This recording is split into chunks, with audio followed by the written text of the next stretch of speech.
Episode 2 of One Punch Man Season 3 was far superior than Episode 1. We got all sorts of action here. Garou vs. Royal Ripper, Garou vs. Saitama very briefly. Way more animation than Episode 1. However, there was one absolutely horrendous shot here which is hurting my brain because the whole episode was so good, and I'll talk about that a little bit later. But overall, I'm extremely impressed. This was a very good episode, especially from a photography standpoint. So many of these shots are gorgeous. I mean, stunningly gorgeous landscapes with characters perfectly blending in.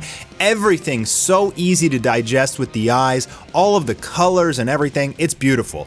Really, really good work here with the art direction. You cannot look at these and say this season is bad, I mean, at least from an artistic perspective. And I feel like this episode, these kind of highlight neon shots actually made way more sense. The placement was much better because the character was exhibiting some sort of raw emotion, like I'm going to kill you now. Something important, some sort of internal dialogue. And I felt like every time they used this, it actually meant something in this episode. This was actually a much more difficult episode to animate than episode 1. There was all sorts of walking movements, a bunch of combat scenes. So we finally got to see like what JC Staff is capable of, and I don't think it disappointed. In fact, I think they did a pretty good job. Like some of the less important animations seem to be pretty stiff, but you can tell that for these highlight combat scenes, these big fights, they've definitely put in the extra work for the animation.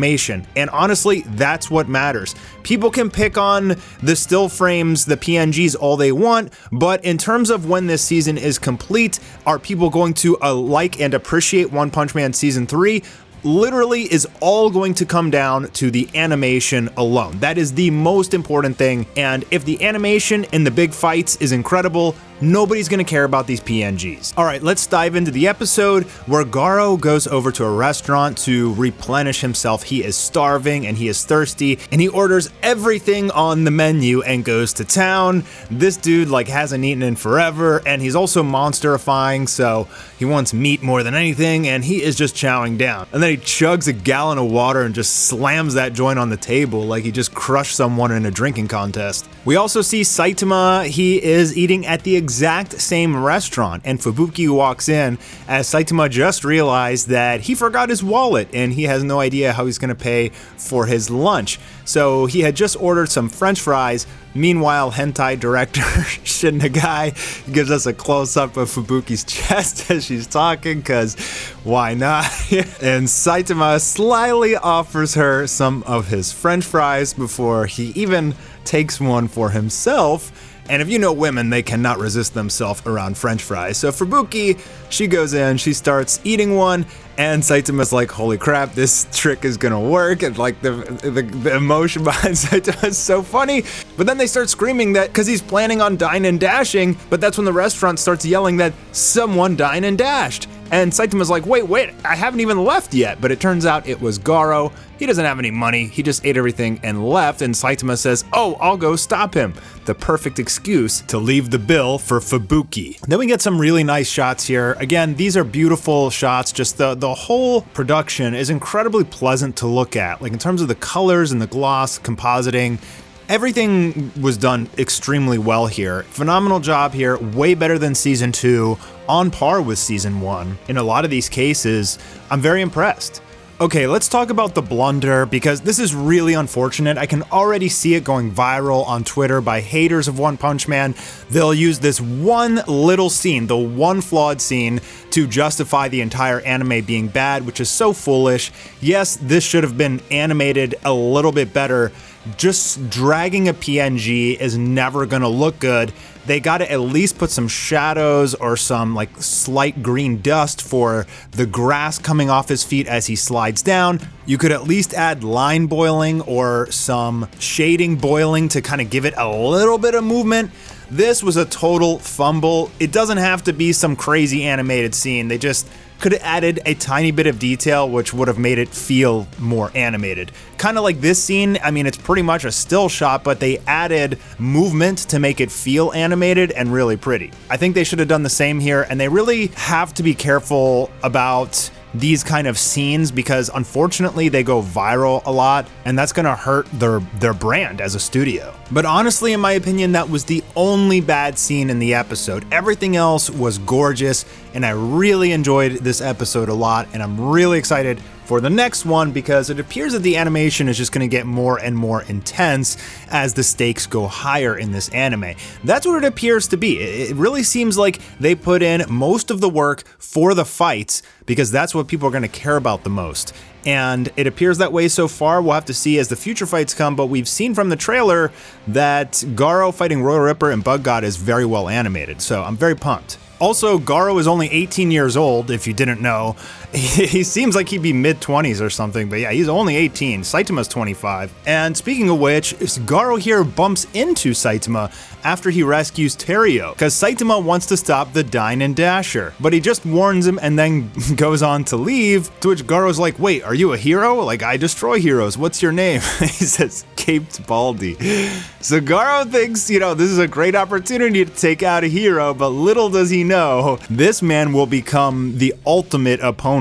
Garou grabs onto Saitama's cloak and prepares to throw a punch, but he gets smashed, and we get this nice slow motion animation of Saitama's fist punching through Garou's face. Very well done and comical, and Garou is going to be down and out for the count for the second time. If you remember, he also knocked out Garou in Season 2. Saitama asks Terio, hey, do you know who I am? You got that hero book there. And he flips through the hero book, but Saitama is nowhere to be found. However, there is a monster in this book, and that is Royal Ripper, and Terio is terrified of him. Garou wakes up after Saitama has left, and that's when they're going to encounter Royal Ripper and Bug God, who Giro has just sent out to observe him. And they tell Garou that, hey, if you really are a monster, if you want to join the Monster Association, kill that kid. To which Garou's like, obviously no, and that's when their fight is going to begin. Now, this guy, Royal Ripper, is a terrifying monster, someone who, with reckless abandon, who will kill anyone and anything, and has seemingly zero conscience whatsoever. Before they begin the fight, Giro is talking to Phoenix Man, who says their names, which are different than the manga. So instead of Royal Ripper, it's King the Ripper, and instead of Bug God, it's Insect God. We also know evil natural water is evil mineral water, and I'm not really sure why they're changing the names of all these characters. If you guys know, leave it in the comments below. Perhaps it has something to do with the translations, but I don't know, that's a little weird to me. I also kind of forgot to mention earlier that after Garou ate that massive steak meal, he started to heal up and he took the bandages off, and now he seems to be pretty much fully healed, so he can fight all out against these guys. He just can't really risk Terio, which is the problem because Terio is kind of keeping some of Garou's humanity intact, and he's unfortunately going to get injured in trying to protect Terio from Royal Ripper and Bug God. Now, if he would have just abandoned his humanity altogether, he would have turned into something else entirely. But he still feels this need to protect the innocent, at least children. And that's very important for his character because he is torn. The bond between him and Terio causes him a great deal of pain and discomfort because he wants to just ultimately turn into this vicious monster, but he can never do that while he wants to protect the innocent. Royal Ripper goes into attack, and that's when we get series animator veteran Aoki to come in with some of his signature animation style. This Fist of Flowing Water Crush Rock animation was mesmerizing, absolutely loved it, and the kick was so powerful as he just nails Royal Ripper and sends him flying up into the sky. But Royal Ripper is able to spin himself around and he lands on his blades, spinning his body into a pretzel and then kind of unwinding. So this guy has crazy regenerative capabilities, and he's not going to be easy to destroy. Garou tells Terio to run already, and he finally starts running, but these guys, man, look at these art shots, just so beautiful.